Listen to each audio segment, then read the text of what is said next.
Hello everyone and welcome back to WCS Premier League Round of 32. There's been a lot of action today and we've already seen one player eliminated in Group G, with the Chinese player IA falling to Hydra in the lower bracket match. Our winner's match of the day will be between Showtime and MorroW. Now, EPS titles aside, Showtime has a whopping 8-0 record against MorroW. That's right, 8-0. If MorroW wants to advance first out of this group, he's going to have to defeat Showtime and defeat that curse. We'll see who comes out on top. It's time to hand the reins over to our commentary team, Rotterdam and Nathanius. A very, very big series indeed. I don't think this was the series that we expected in the upper bracket match. No. But Nate, this is a golden opportunity for either Showtime or MorroW to secure their spot in the round of 16. It's a pretty awesome opportunity. You go into it knowing that at least one of these two European players will definitely get out of this group in first place.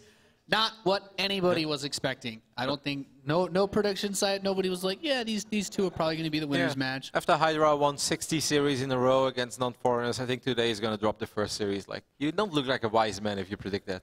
No, not very wise at all. So. I mean, streaks are meant to be broken, so eventually everything comes to an end, but I didn't really expect it to happen today. But we are looking at it right now. This is going to be an awesome PvT, obviously a series that we enjoy casting. You know, you as the Terra and me as the Protoss.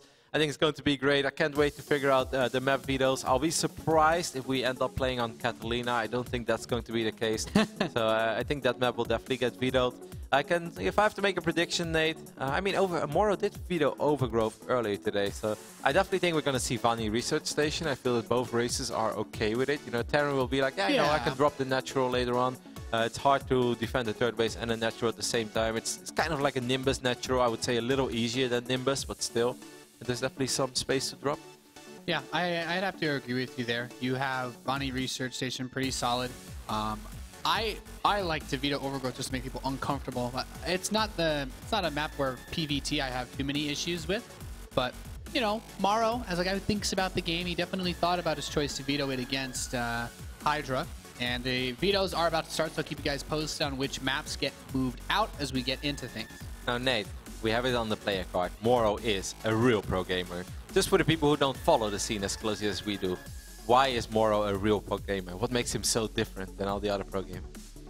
I mean, I thought he just kind of started that up. Yeah, it's like a little running joke. I don't even have pro gamers versus role players or something like that. Takes himself very, very seriously. He's quite good though. He's a nice guy. I ask MorroW for tips all the time. He's coached me quite a few times. Somehow I don't manage to get any better, but I feel like I learned some things that I just can't do. I even saw you play quite a few custom games on your stream against MorroW, so it's definitely a player that I was like, MorroW, how do I play TVT? He's like, well, let's just play some games and I'll wreck you, and you can just look at the replays. I'm like, wow, you're so nice, because he beats my face in. That sounds like a great way to learn how to play this matchup for 5 games. And I'm really sick of losing to you. His exact words were, he's like, Nathanius, he's like, try your NHEs on me. He's like, you'll learn how to counter everything. I was like, okay. At least I know how to beat myself. Hey, that's where it all starts. It's definitely, you know, he's an awesome guy. He's been around for forever. Of course, he went to the dark side for a while. MorroW started his career off as Terran, then decided to play Zerg for a long time. Had a little bit of success here and there. Didn't MorroW make it to the final of that Aces Rock tournament a long, long time ago, where he played against Red with his Zerg, and then Red won? This is like ancient history. I thought he made it to one tournament final playing Zerg. I just remember that MorroW, by that time that I was really following pro StarCraft closely, he was a Zerg who would play Terran only against Zerg. Like, he would play ZVT, he'd play ZVP, but he would play TVZ. Yeah. I mean, like I said, it's ancient history. It's a long, long time ago. But he was never as successful with his Zerg as he was with his Terran in the early days of Wings of Liberty. Once again, he won an Intel Extreme Masters. A little side story to that event. When the very first IEM happened, it wasn't even, you know, we didn't have a bunch of qualifiers for that and stuff, because we didn't even really know where the top players. We had a couple of online tournaments, and I think then just a bunch of invites went out. And I believe that Braddock, back then the Russian Terran player, was invited to go to the Intel Extreme Masters in Cologne. But I think he couldn't secure his visa, so they needed a last-minute replacement, and they decided to go with MorroW. Then MorroW got invited to the final as the last player to get invited for the Intel Extreme Masters, and MorroW showed up and he won the entire tournament. Kind of like how Denmark won the European Championships of football once, long, long time ago. Obviously, you're not familiar with that story either, Nate. I don't follow ancient history. You know, it's beautiful, Nate. It was a fairy tale. It was awesome back then. I think MorroW was part of Mouse, and as he was for many years. So, first interesting updates. Showtime does veto Secret Spring, unsurprisingly. MorroW vetoes Overgrowth. Okay.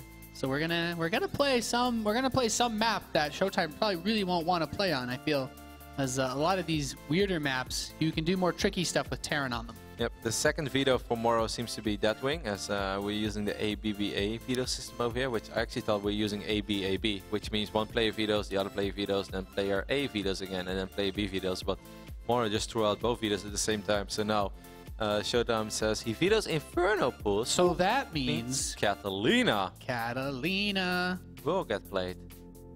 Yeah, Catalina we're gonna have, and Bonni Research Station, which we kind of predicted that we would see, and Expedition Lost.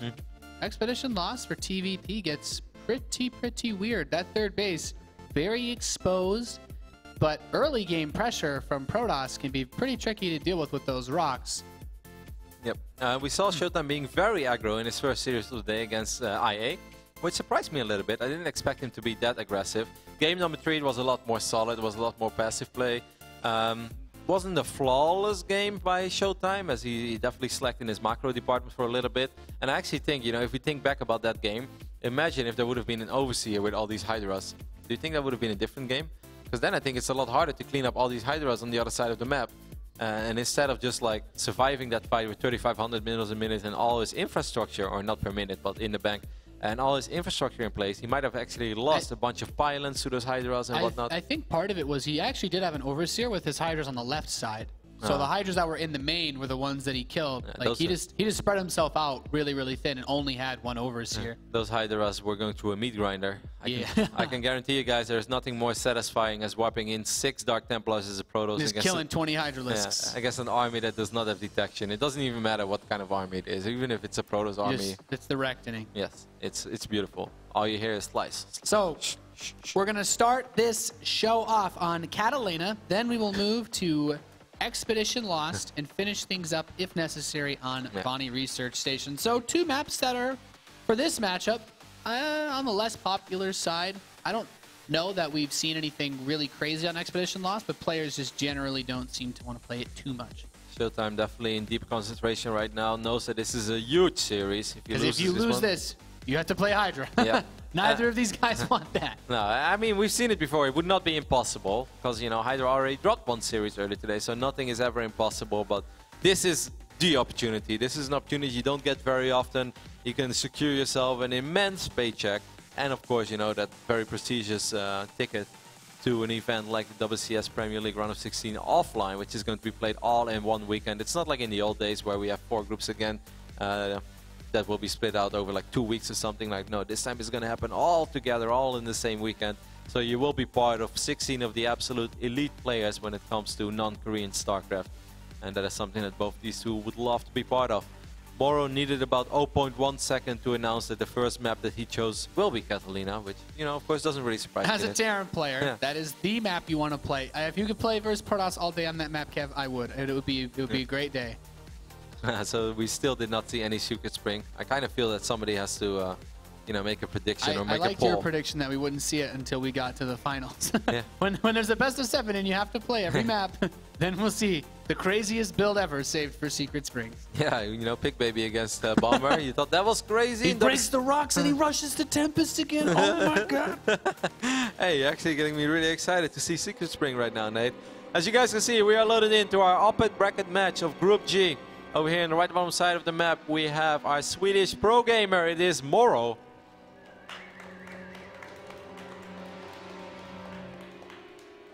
And his opponent in the northeast position, the blue Protoss player, he is Showtime.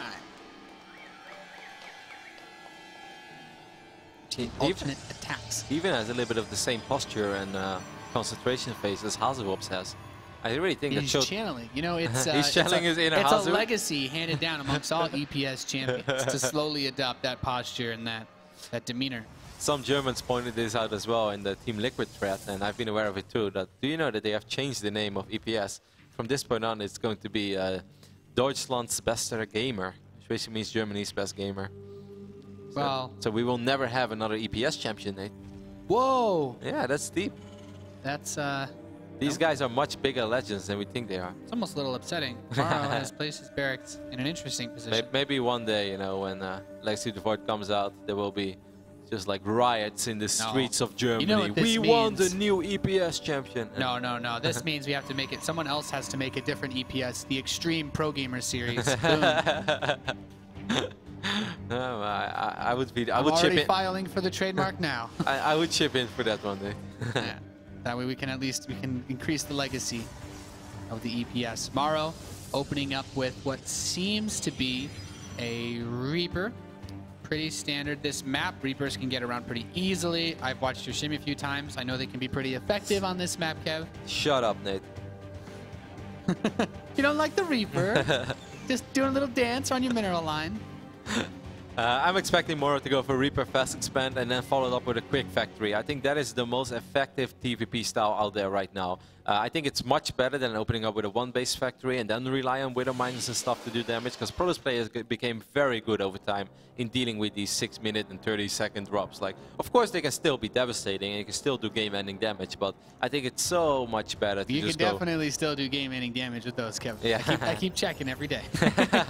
That's why we have you here, Nate, the scientist. Just making sure that things still work on ladder. But I think overall, doing it with the command center behind it just makes it so much more solid. Like, yes, it arrives a minute later, but it doesn't have to do crazy amounts of damage. And if it doesn't do damage the first drop, you can always try a second drop before Stim Bios Just try again. Yes. And eventually, you know, if just one time you catch 6 or 7 workers with a drop, life is already very good for you as a Terran. Here we do have that Reaper hopping into the main base. The Mothership Core is here, though, to push this Reaper away for now. Yep, so the Reaper doesn't really accomplish a whole lot, but MorroW did get to see at least the pylon on the edge of the base, so he can have an idea of where tech might be later on. Of course, you want to see where all the pylons are placed so that you know where anything could be hidden. And MorroW is doing exactly what we predicted, Nate, in the start of this game. Going for that one Reaper, fast expand, and then the factory behind it immediately. This is a massive scout, by the way. Oh, if he spots this, like... It's really big for Showtime. Yeah. He clicks on it, he knows it's a factory opening, so he can prepare accordingly against potential Widow Mine drop or Marine drop, Hellion run by. Lots of scary things Terrans can do out of this opening. Yep. Even though this is the most popular build right now in the TVP meta, it's so nice to actually see it and know that you don't have to worry about a crazy 3-Rex opening or something like that, and suddenly you try to just defend and have some detection in every base, and then suddenly it's a bunch of Marines and Marauders knocking on your front door. And then it's like, well, Photon Overcharge is good, but if I don't have, a couple gateway units in the mix, I'm still going to have a very hard time dealing with this push. But now he knows, 100% sure, all right, quick factory, quick starport, I know what you're going to try to do, and I have all the time in the world to figure out how exactly I want to deal with these Widow Mine drops. Yeah, so Blink is still going to be researched before he begins any type of robotics facility.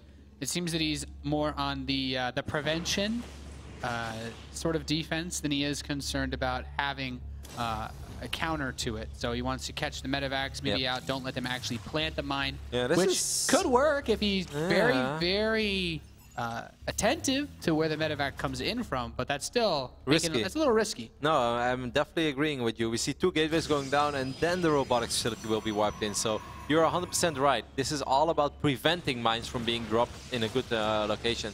If he can get that Reaper, which he does, that's very nice. This Reaper didn't really achieve a whole lot in this game. Of course, he got scouting done, and that's the most important thing, but nothing else. So now for Showtime, it is extremely important that he has a good idea from which direction this medevac comes, because if this Widow Mine is somehow, or at least one of the Widow Mines is able to burrow in the mineral line, there is no observer, there is no forge. Showtime is playing with fire with this opening. He knew it was coming, he still decided to go with it. Like, even a Photon Overcharge will not prevent 2 mines from burrowing in your mineral line, Nate. Nope. He will have to pull the probes away and then hope that they don't clump up and draw a mine fire. A pylon in the center map gives me the impression that he wants to go for a quick counterattack after he holds this. And that is very popular, and I like that a lot. And there is no bunker in the natural either for MorroW, so if he doesn't take too much damage over here, I like this build from Showtime. He can definitely do some serious counter damage. Here's that first mine. Where is the second mine? Mine detonates, gets 1 probe, second mine plants, and gets another 1 probe. Okay, so and just in time, the observe power. Actually, very good defense by Showtime. Losing only 2 workers while dealing with the entire drop. Very, very good start for Showtime. And now I can counterattack. Blink is ready. There is no bunker. This is actually devastating for And MorroW. MorroW doesn't know about this pylon. Yeah, MorroW loads up another medevac, but I think this game is going to end in the next minute. he will fly by the pylon in the center, but not the one on the left side. And now, I think this Showtime's just putting the pressure on. Yep, I think this game is actually going to end. The medevac should come home. But even if he has a Widow Mine, his Stalkers can just try to trigger it and then still blink away. MorroW is in so much trouble. Yeah, he's just started his stim pack upgrade, so he has a lot of time where Showtime basically just abuse him with how slow his army is. Yep. And how mobile these Blink Stalkers are. And the defense in the main is still there as well. Blinks forward, does not get the medevac though, so this is a little bit tricky. Ends up losing a Stalker, but in the end I feel that Showtime should be able to do so much damage on the other side of the map. We do have Marauders now, so okay, for now he's gonna have to back off, but 15 SCVs have died. Yeah, oh, that medevac is still inside the base of Showtime. He will escape with it. And another Zealot got warped in. The one thing I will say is that, you know, as good as it looked, he hadn't taken the gases on his natural yet, and he hasn't started a robotics bay. And there's still a Widow Mine hidden in his main base. So if Showtime actually doesn't kill MorroW's setting himself up very well for the mid-game phase because Showtime hasn't even entered it without any mid-game tech. There are 3 observers, so there should be an observer everywhere. Showtime is, oh my god, he's gonna, I think, lose a lot of stuff at home if MorroW decides to move one of his mines. He's gonna try to break in, but now with a medevac and 2 Marauders, I actually think MorroW is going to be fine. Yes, he lost a ridiculous amount of SCVs, but I think soon he should be able to kill some of these probes because he still has that Widow Mine in the main base. I really thought that was gonna go worse for MorroW. MorroW decided to drop despite of, oh, he's gonna blink into the main base. Oh, if he denies that stim, that could be game-changing. Tries to bring a medevac back in, and there's the tech lab with stim exposed. Gonna focus fire that down, and he will not get stim pack. So MorroW stuck in his base for all of eternity now. Moving out without stim, it doesn't happen. You're stuck. He moved the mine in the main base while this battle is still going on, but that mine did not get the detonation that MorroW was looking for, as that mine only killed a single worker. He immediately cancelled the second upgrade and decided to start stim on the tech lab that was ready, but massive snipe there. Absolutely massive. And Showtime immediately throws up 2 forges and starting to get up his robotics bay. There's no real way for MorroW to attack. Without stim, the Terran army is just not fast enough because Showtime can keep blinking into the main, and as long as that observer knows there's nothing here, he might even snipe it again. I think if Showtime would have never warped in units defensively and would have just... Oh, no. Oh, my God. Wow. SCV's not even pulled to try to repair it. And the other thing is he's going to cancel, potentially cancel combat shield for the second time this game just so he can start stim up again. He's going to load up 3 medevacs, but without stim, I don't see him breaking this. I mean, there's no Colossus, so it's a beefy army, but he's gambling now. He did cancel combat shield, so he's just not getting upgrades. This poor combat shield, man. If you ever had low self-esteem as a combat shield upgrade, you definitely have it after this game, Nick. Yeah, so the Stalkers are pushing the natural. Now MorroW's like, I just have to try to kill you without any stim. And, you know, this army is pathetically weak, but there's the Photon Overcharge. Like, is he just going to try to kill the Nexus here? Maybe he can get some probes. Maybe he can go into the main base. There's actually not enough energy to overcharge in the main base. And if go he for killed this the robotics facility... Yeah, exactly. The robotics facility. I think that is the building that he wants to kill over here. At the very least, he should be able to kill a ton of probes during all this, but that Colossus is going to be the big daddy that says to get out of here. And the Orbiter on the other side of the map has been sniped. Okay, he's going to drop all these units on top of this Colossus. MorroW has lost the Orbital command in his natural. He had a lot of SCVs there. Oh, the full medevac gets killed! Oh... Wow, okay, I think this is extremely good right now for Showtime. Yeah, Showtime's got his 3rd Nexus on the way. He's 1-1 is almost ready.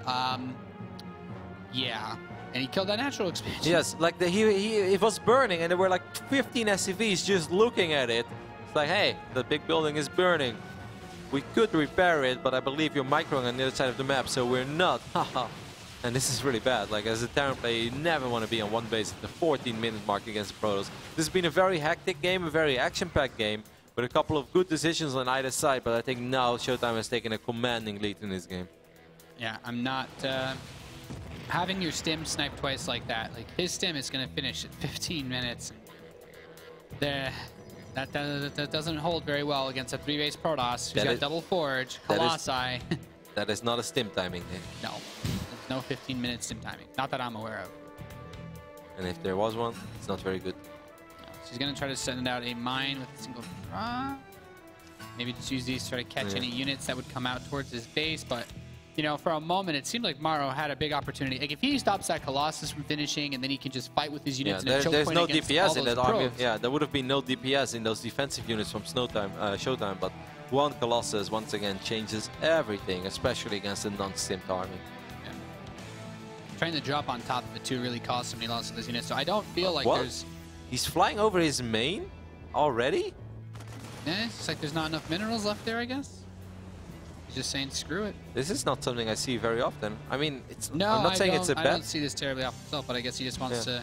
I'm not saying it's a bad play, but it's surprising to see. So he is gonna basically have a second and third base, but right now he lost so much mining time as well, Nate. Yeah, he just hasn't been gathering any resources. Yeah. This takes a while. He's gonna pick up a bunch of medevacs over here. Right when Showtime is about to knock on his front door, Showtime has an observer over here, and he's like, well, where are these bio units, Nate? I believe there should be a couple of them over here. Oh, the SCVs! Force field! Force field! Force field! Yeah. My Terran heart. My Protoss. Did you just say yeah? I heard that. I'm sorry, Nate. I'm a little biased every now and then. 72 army supply for Showtime against the 38 of MorroW. Double Forge, of course. 2-2 is about to finish up as well. Our German Protoss is looking in absolutely phenomenal shape over here. What a weird game, though. Like, I felt like there's so many ways this game could have been immensely in favor of MorroW, and then a couple of really cute plays by Showtime just put it massively ahead. Like, irrecoverably having stim canceled twice. Like, I don't know that you should be able to win without that against Colossi. Like, it's over. And now he's just trying to hold this main ramp with one bunker to stop 3 Colossi. A couple of Vikings are popping, but of course the supply tells the tale of this game. 60 against 142. That is not a fair fight anymore. These medevacs are going to get picked off. The Zealots will ravage the last remaining SCVs. MorroW is trying to do some counter damage on the other side of the map, but he knows it doesn't matter. Showtime wins on Catalina of all maps. Yeah, that's a very important pickup because I feel the other 2 maps are significantly better for Protoss to defend against the types of plays that MorroW was going for. Yep. Goes without saying, Expedition lost. You don't really have that airspace behind the main to really rely on for the drops. The natural can be a little bit exposed, but still, you just position most of your army there, and they can't drop the main without going by that cliff area where you just put a pylon. So it's going to get tricky, and this was where it all went downhill. Stim was so close. I really liked MorroW's position because at this point, Colossi haven't even started to be in production. I don't think the Robo Bay was even started yet. He starts it as he cancels Stim, and like if you get that, and then the second snipe as the Robo Bay finishes, like that's pretty much game. Like right there is, I think, where you're pretty much seeing like, impossible to win for MorroW. And I mean, let's not forget about this first time as well. This game had a lot of very small moments which could have completely changed the dynamic of this game. Also, this moment where MorroW lost his natural, you know, like he was doing quite a bit of damage on the other side of the map. He was killing more than just a handful of probes. But then he lost his orbital, so he was basically down to being a one-base Terran, and nobody ever wants to be a one-base Terran against the Protoss that already has Blink and has Colossus on the way. So that was massive, and I actually think that this game, it could have spiraled out of control a lot quicker for MorroW. I think if Showtime, instead of warping in 3 Stalkers defensively to deal with that second drop, I think if he wipes everything on the other side of the map, instead of killing 15 SCVs, I think he's going to win the game and just rely on Photon Overcharge to defend, because he had an observer in both bases anyway. Yeah. So I think Photon Overcharge would have been good enough. 3 more Stalkers on the other side of the map. Instead of having like 7 or 8 Blink Stalkers to fight against a couple of Marines and SCVs, you have like 11 Blink Stalkers. And I think then it's almost game ending immediately. But in the end, I think it was a very entertaining game 1. Yep. We are now loaded into map number 2. Expedition lost in the northeast position. The red Terran player from Sweden, he is Team Properties MorroW.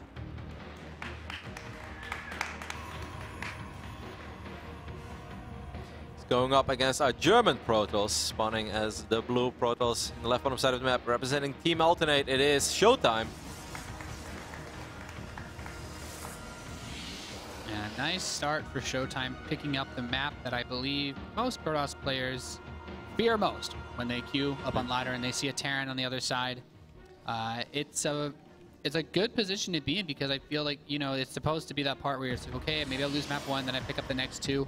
But now, he's in a very comfortable position because MorroW, if he tries a similar play, it's just going to be less effective. He doesn't have as many opportunities or different areas where he could try to poke in. And if he does anything else, then Showtime can play his own game, really. Slow it down, and for Protoss, that's generally what you want to do against Terran.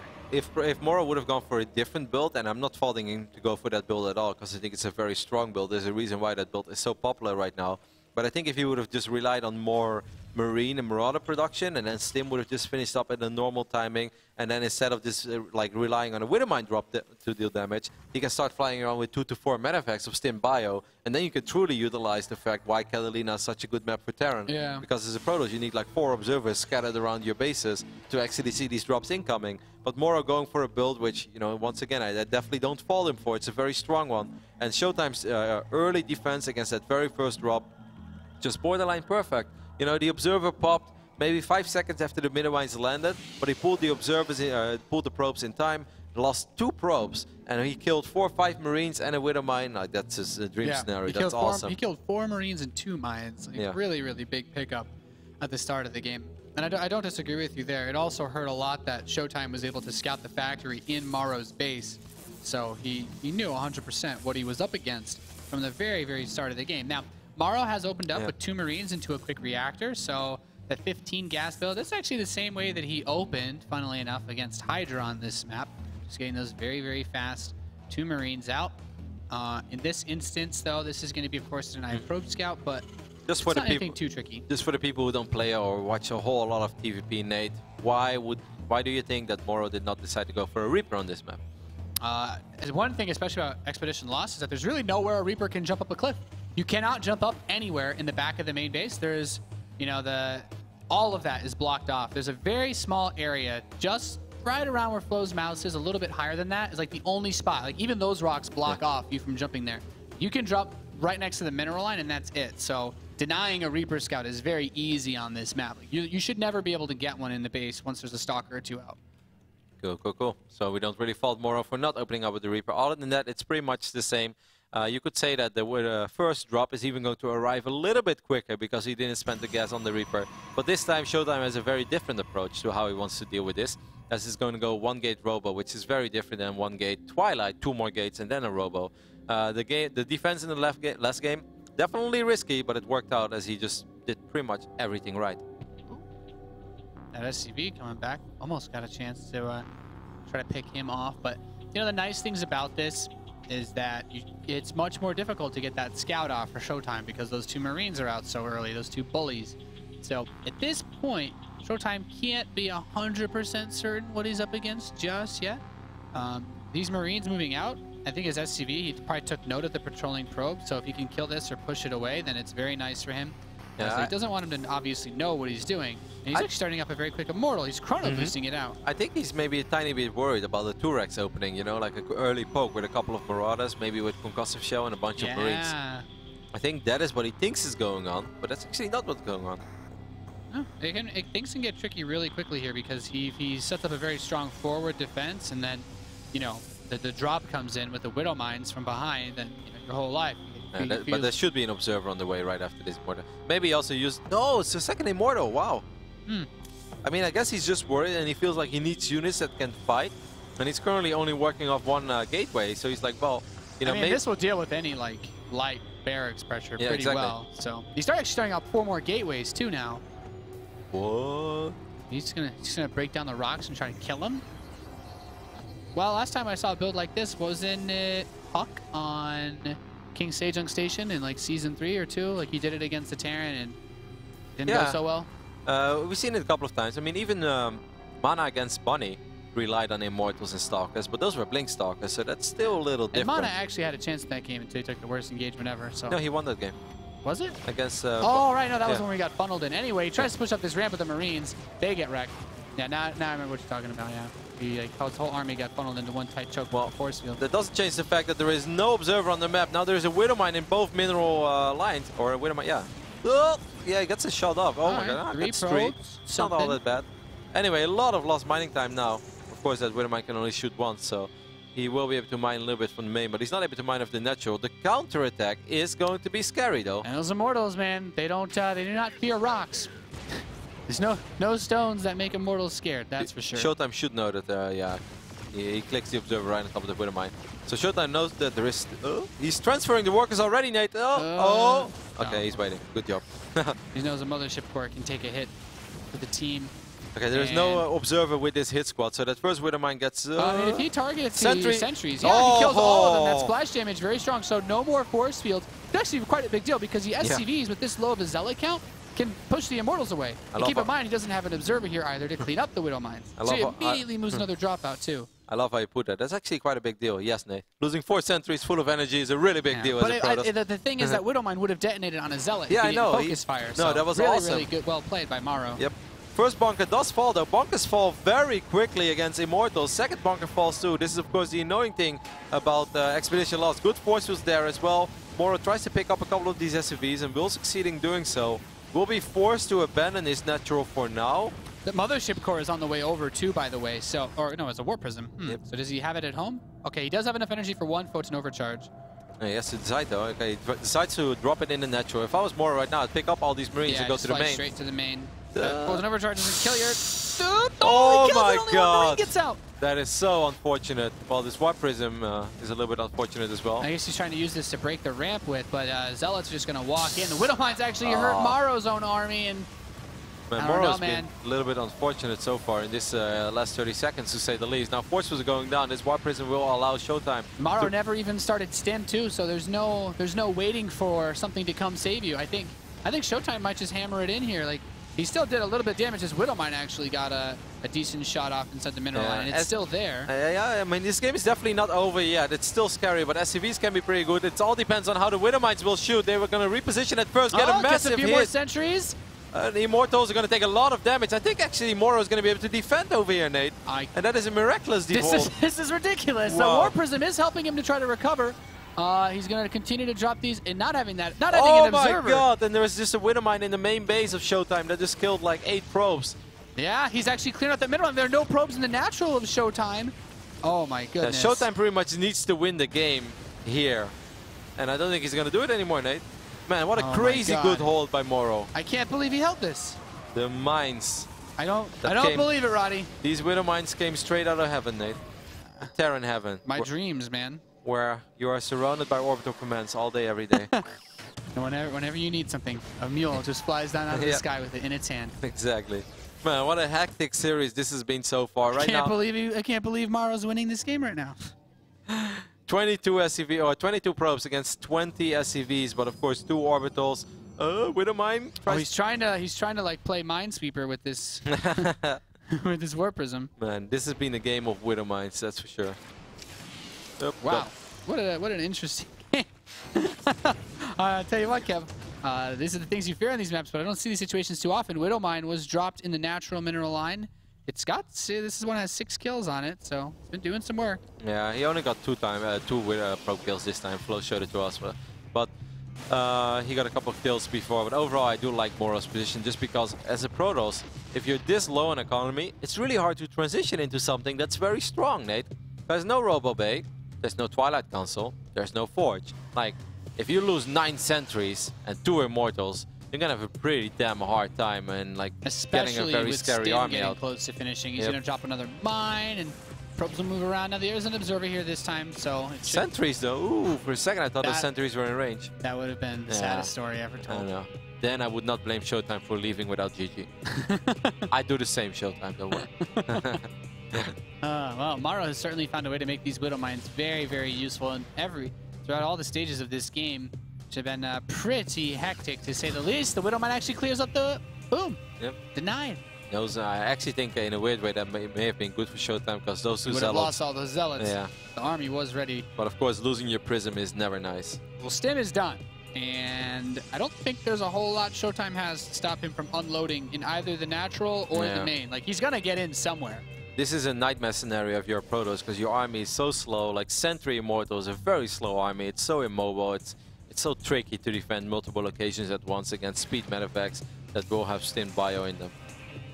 Yeah, very, very tricky. Mine's going to detonate on a probe in there, and he's actually just trying to run into the corner. Yeah, even small things like this I really like by MorroW. That makes it even more annoying for the Protoss to defend. Forcing him to run even further away as 3 medevacs boost towards the natural. Yeah, MorroW is playing very well. He's really utilizing the fact that this Protoss army energy for a Photon Overcharge slow. Yet either. Nope.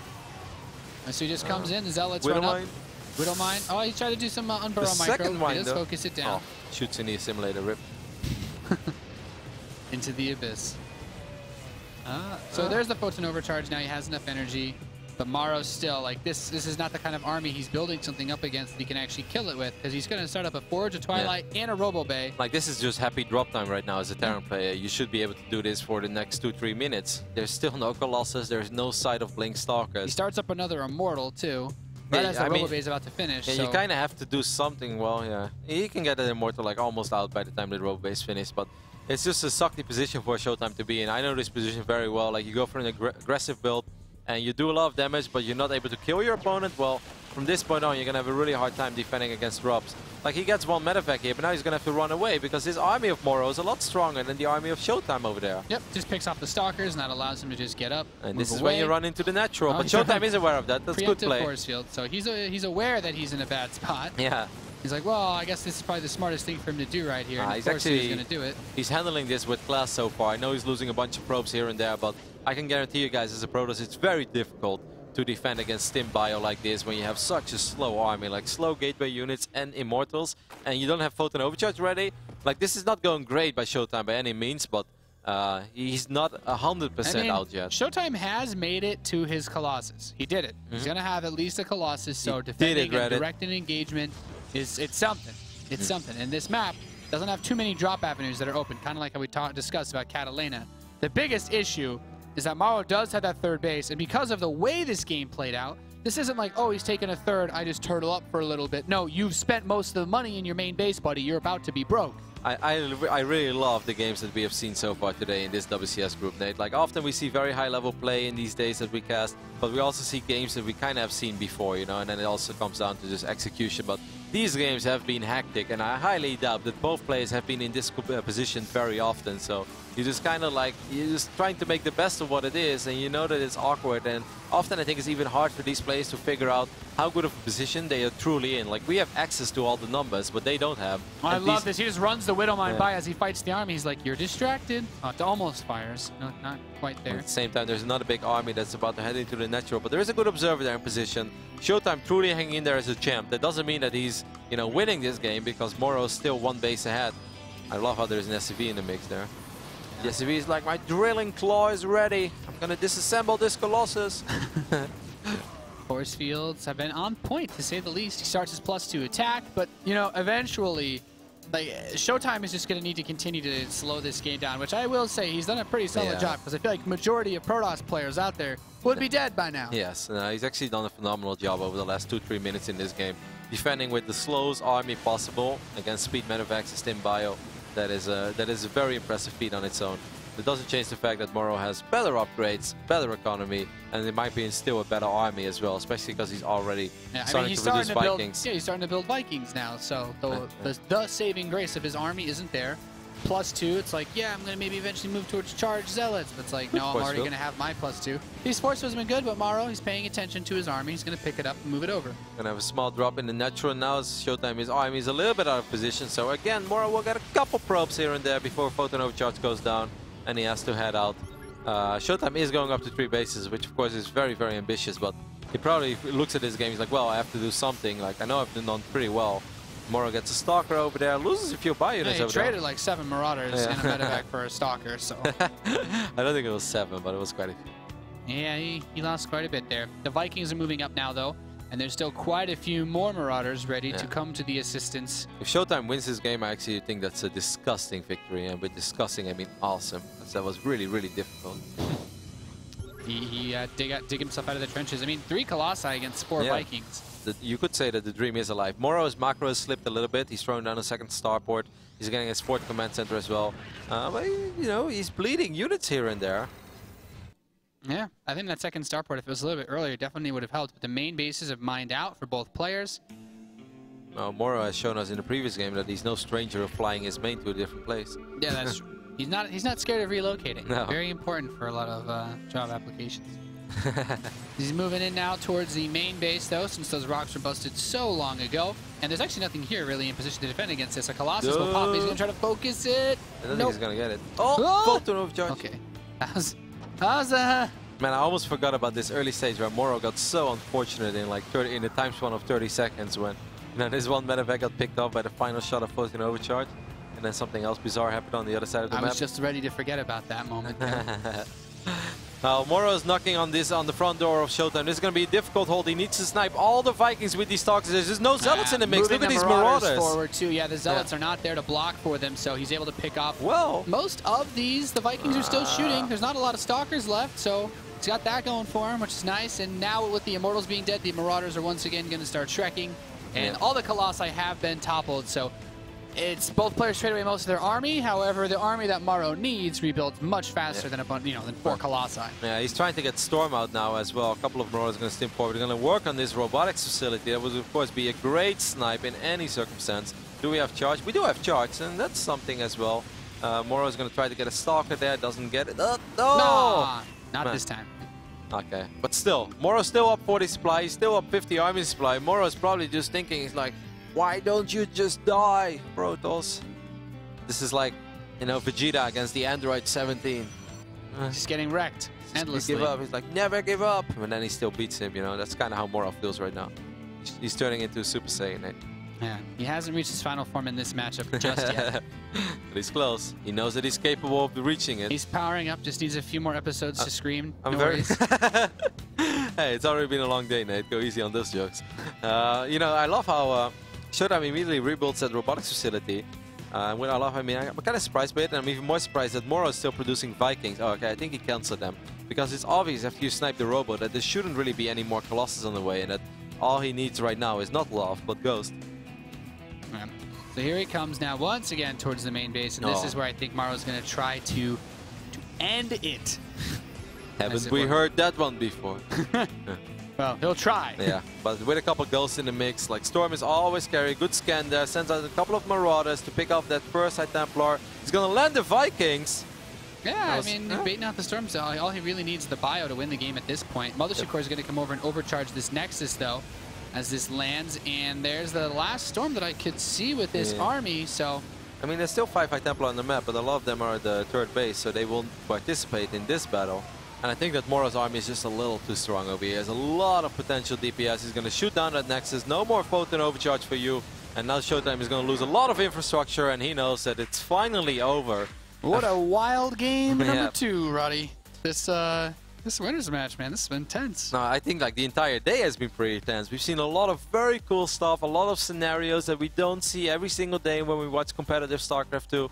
I think even for these players, like I said, these are the ways that these games have played out. Those are not scenarios that they find themselves in every second ladder game. You know, sometimes you go for a build, just sit back, you execute it a little bit here and there, but this has been pretty damn awesome. Like, this game was hectic all along. Moments like this, or whereas like the Terran player, you're really starting to fear that this game is toppling out of control because he still hadn't even yet started Stim, I believe, at this point in time. But then his Widowmine shots back in the other side of the map just really flipped everything around. Like, or even here, I think what truly flipped it around was here, these 2 Widowmines that he like. This group of Widowmines eventually gets a massive shot off on the sentries, and then it gets a shot off. Oh yeah, here he did some damage to his own units. That was very unfortunate. And he also didn't get the Prism, and he lost his medevac on the other side of the map. So at this point, MorroW's probably thinking like, man, I can't catch a break in this freaking game.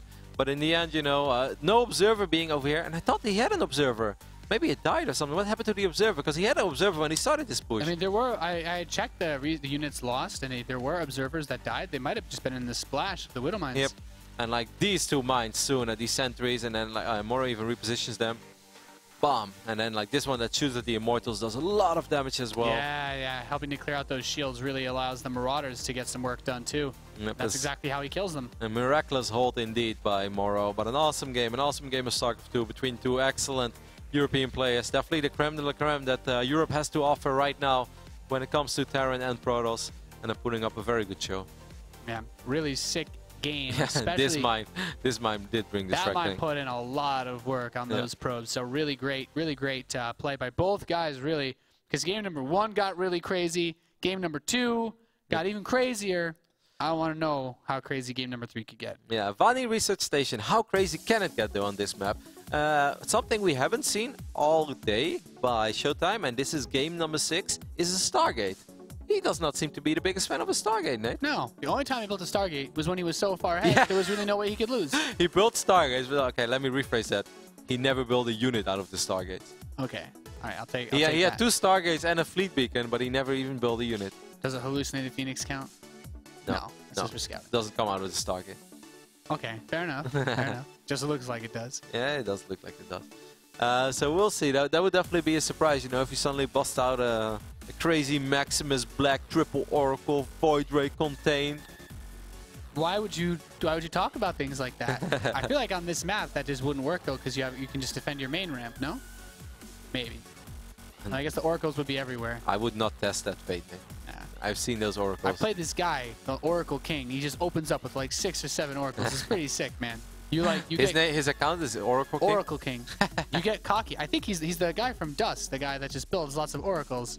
But like you think one missile turret will do it, and then no, they come in and snipe it because they have such sick attack speed. That reminds me of the Wings of Liberty days when there was a European Terran player that called himself Torosh. And then the Muslim was lettering next to me, and the Muslim was like, "Hey, I'm playing against this guy called Torosh." And this dude Torushes the Muslim and wins, and the Muslim is so mad, so mad. He's like, "I can't believe I just lost to the guy who revealed this strategy." Great idea. I just need to change my account name to Mind Drop. I'm ready. We are loaded into the final game of the upper bracket match of WCS Group G. It's been an awesome day so far. It truly has. Over here on the south side of Bonni Research Station, we're looking at the base of our real pro gamer. It is MorroW. Held off against the absolute madness in game number 2. His opponent in the top position, the blue Protoss, he is Showtime. Team alternate attacks. Man, I don't know what I would think if I was either of these two players right now going into game number 3. Like, well, we haven't played a single regular game yet, so... Well, you look at game number 1, and I really love the approach that Showtime took there. It was a little risky, I think, with the super late observers, but he scouted and he knew that the mine drop wouldn't arrive before a certain time. He knew it wasn't a one-base mine drop, so he was able to get away with it, and he just did it all so well.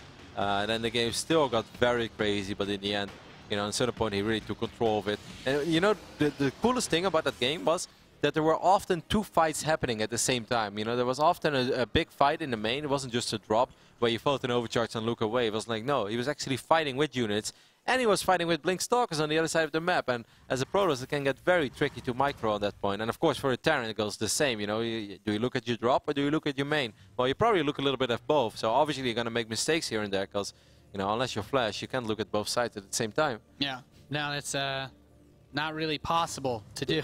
Double monitor setups are great, but they're not meant for that. That does not mean that you can split up your screen. And it's not quite that good. No. So at this point, Reaper opening makes a lot of sense. On this map, it's pretty narrow. Scouting for anything that's hidden actually isn't too tricky. But, you know, you have that massive cliff that leads into your main base. So the Reaper should be able to keep reasonably good tabs on what Showtime is up to. I still like the 2-base factory play on this map, and I'm thinking that's what we're going to see out of MorroW, as he still has all 3 SCVs mining on his refinery. I wouldn't actually mind to see him just open up with 2 Rexes and then just start dropping when Sim Bio is ready, just to switch things up a little bit, because it seems like Showtime is automatically prepared for those slightly delayed mine drops. So I think if you actually just start off, hey, isn't this a little different what we see over here, Nate? By Showtime? Out of Showtime? Yeah, I feel like his Nexus is going to be later than it normally is. Because you think he's just rushing out a few units? Yeah, never mind. It's pretty much... It's like his probe is taking a weird... Do you think maybe it's an... No, he's just trying to avoid the Reaper. Never mind. Okay, everything is the same. I got a little bit confused there for a second. It's been a long day of StarCraft, but everything seems to be the same. And he's just saying, if you guys wonder why he does, he send it like this. Most of the time, the Reaper just runs through the middle of the map, so he doesn't want to lose his scouting probe to the Reaper. MorroW checks to see if there is a Nexus, and there is a Nexus. But yeah, like I said, I just kind of feel just showing up with Stim Bio as soon as you possibly can might actually be the best way to approach playing against Showtime. It is a Stargate, Nate. Wow, Roddy. We've asked and we have received. You asked. No Terran ever asked to see a Stargate out of a Protoss player. Come on, don't we all love a little variety in our life, Nate? I can't argue there. Can't argue there. Phoenix Colossi plays are so frustrating on these maps because there's only one real direct drop path to go to as well. So seeing that in the mid-game could also make things really complicated for MorroW. So this definitely changes up everything a little bit. I do think he's going to open up with an Oracle, though. I would be very shocked if he opens up with a Phoenix. Yeah. I mean, it's not like a Phoenix would be bad, though, because he is opening with the mine drop again. But an Oracle is always good. Of course, if he plants that mine defensively and he loses his first Oracle to the mine, he's going to be very sad. Yes, I have been in that position quite a few times. Oh my god. I hate losing oracles against Widowmine. Almost as much as I hate Reapers.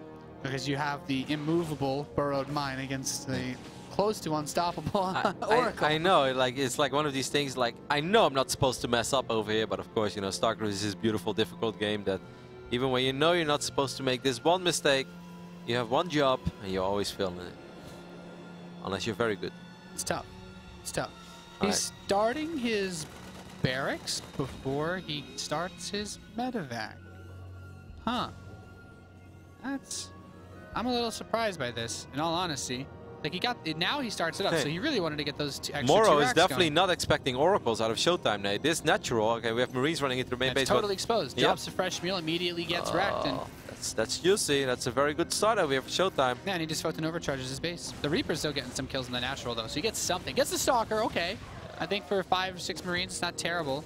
If you got a probe or 2 with it. And especially with this Reaper still being annoying. Oh, he gets the Hug of Death. All right. Once again, kind of a wild opening over here. Like, how often do we see slow Marines march across the map? Phoenixes are going to be the follow-up for Showtime over here, don't they? I think in the past, I've watched Showtime play, and I think in the past I've seen him play Phoenix Colossus, but now I'm referring to, you know, quite a while ago, just when his name started to pop up for the first time. I did not know that he was a Phoenix Colossus player in this day and age of PvT. I'm very curious to see where he's going to go with it. Or maybe it's just a single Phoenix, that's also possible, that it just makes one Phoenix to chase down medevacs, but no, he has a second one queued up. So we'll most likely drop the Robo base soon. Ah, cool. Yeah, MorroW's got a pretty late stim as well again. And that Oracle, man, really messed him up. Yeah, and the Oracle's out of position, Nate, and there are 2 Widow Mines in this medevac on the left top side of the map. So this is going to get tricky. Phoenixes are out of position. Oh, actually, he has an Observer. Never mind. I got really excited. I didn't see he had an Observer. Yeah. No, immediately lifts up the mines. That's exactly what you're supposed to do in this scenario. They don't even get a chance to detonate. Pulling them out of the ground. Well done. Excellent defense there by Showtime. Now he drops the Robo Bay. Very, very good for him that he had the Observer in position. Because if he didn't, that would have been bad. So far, I would say so good for Showtime. He's 11 workers ahead.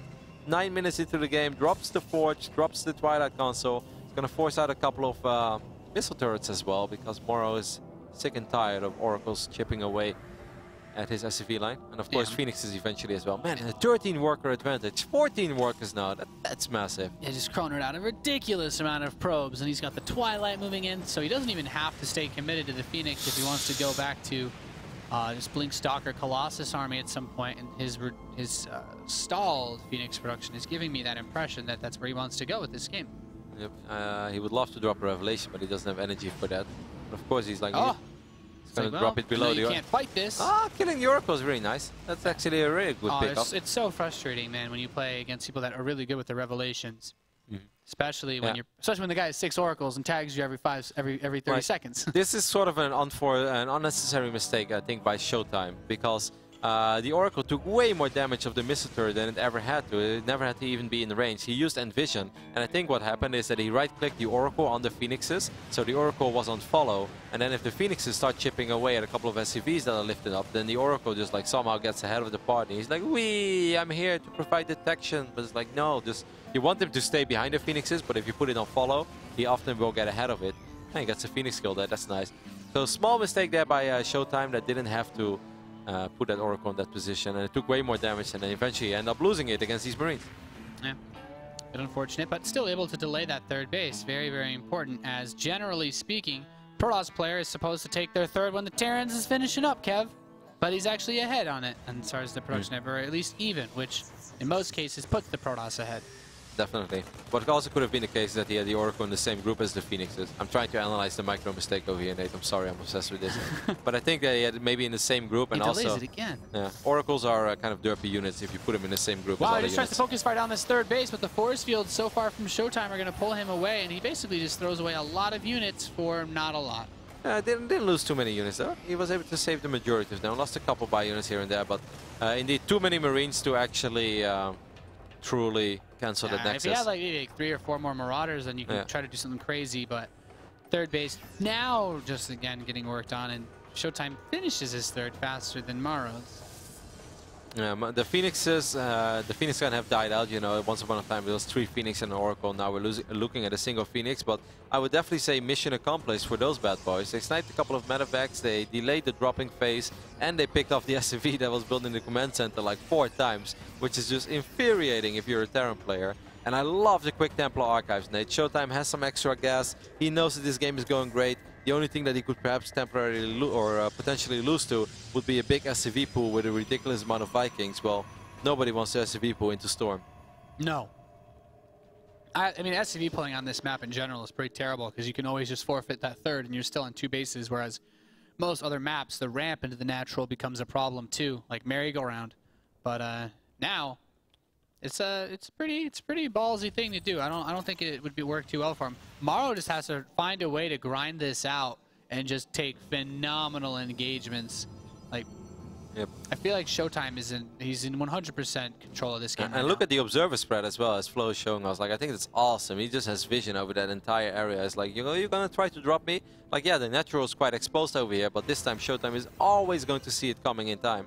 And vision is everything if you're Protoss against the Terran. Yeah, the position of this army, covering the third, really all he needs to do. Aren't you worried that there is no armory? I think he wants the SCV pool, Nate. There's no armory. Yeah, I guess he just can't really afford to. At this point, if you don't have an armory, you don't really have any option. And look at the amount of Vikings. He's up to 16 Vikings against 3 Colossus. I think MorroW was hoping that Showtime was going to go up to like 5-6 Colossus. Yeah, he's going to SCV pool, see? There was like no other way. Well, Kev. And that's why I love the early Templar archives for the Showtime. I think Showtime is in your logic was flawless, yeah. And I think there's only one way. There's only one point that you can attack anyway. So for the Protoss, you just set yourself up, press T for Storm, and wreck. You pop a Guardian Shield, you drop a Time Warp, a Photon Overcharge, and then you just warp in as many units as you can while dropping a couple of Storms. And this is going to be very difficult. Like the only way that how many Storms are we looking at? We have 5 High Templars.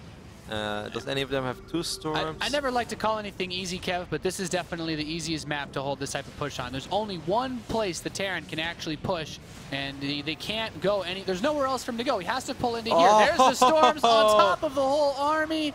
Well, that is. And all the SCVs are dead now. Yep, that's almost going to do it already, I think, for this push. He's going to land all the Vikings in the middle of a bunch of Immortals and Stalkers, so these Vikings will die.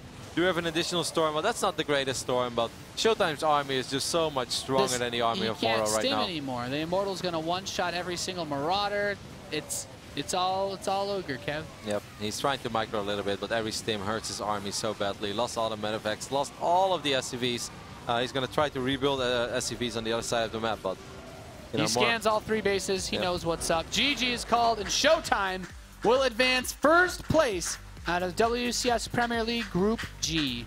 Also performance by our German Protoss that has been highly hyped by his European colleagues. Everybody always puts him in the rankings of one of the best 3 Protoss players in Europe. He came here, traveled to America for the first time, by the way. I asked him, he said it's the first time that he's been on a plane for that long. But it didn't seem to shake him up all that badly, Nate. Looked not super convincing against IA, but in the end he was able to win his first series of the day, and that's all that matters. But I think this series he truly showed why a lot of people are giving him a lot of props for being such a top-notch Protoss player in Europe.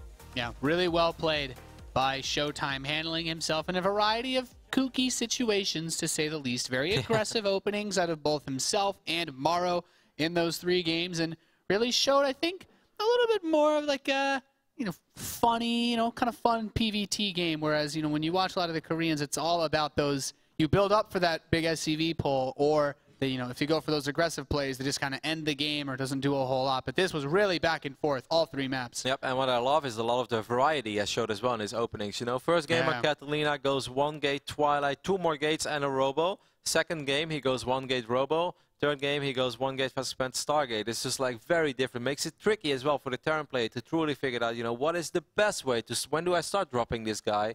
When will he be ready to deal with something? When will he not be ready? What do I have to worry about on the other side of the map?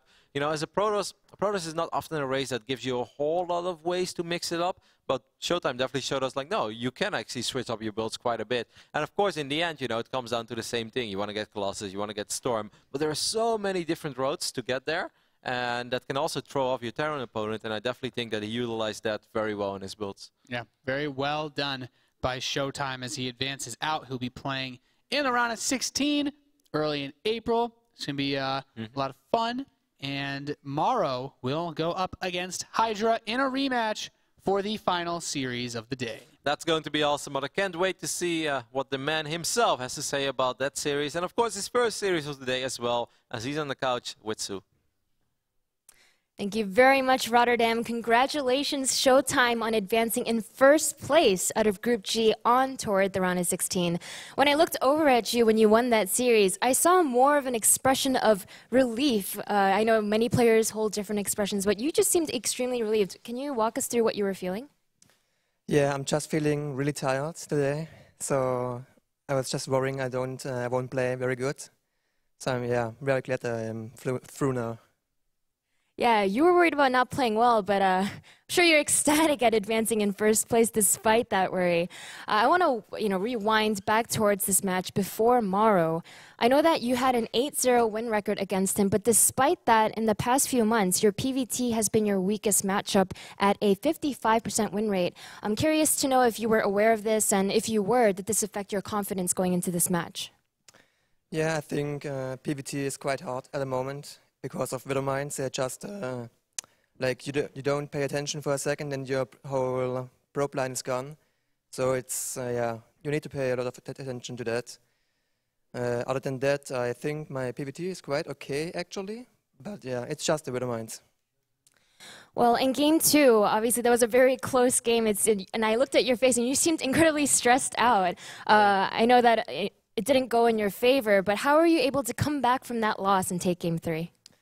Yeah, in the second game, I think I should have won, but I rushed a bit too much into the Widow Mines and lost all my sentries. I was quite sad about it, because I felt like if I lose now, I would be really mad. But I just tried to focus on the next game and the next build, and yeah, it worked out pretty well.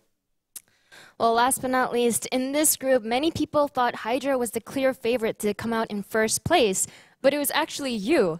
Do you think it's the power of this EPS titles, as everyone has been joking around, or what's the real secret behind your coming out in first place here? I'm not sure. I think I just prepared well for the group. I think Hydra has still a good chance to go through. Maybe he was a bit nervous in the first set of the day. Yeah, I don't know what to say. All right, well, congratulations again on advancing on toward the round of 16. Guys, I've enjoyed this StarCraft II action that's taken place all day. Let me know what you're thinking. Hashtag WCS via tweets and Facebook. Also, a huge shout out to our sponsors Gigabyte and BenQ for all their support this weekend. Coming up, we'll have the final match of the day. It'll be a rematch with Hydra versus MorroW.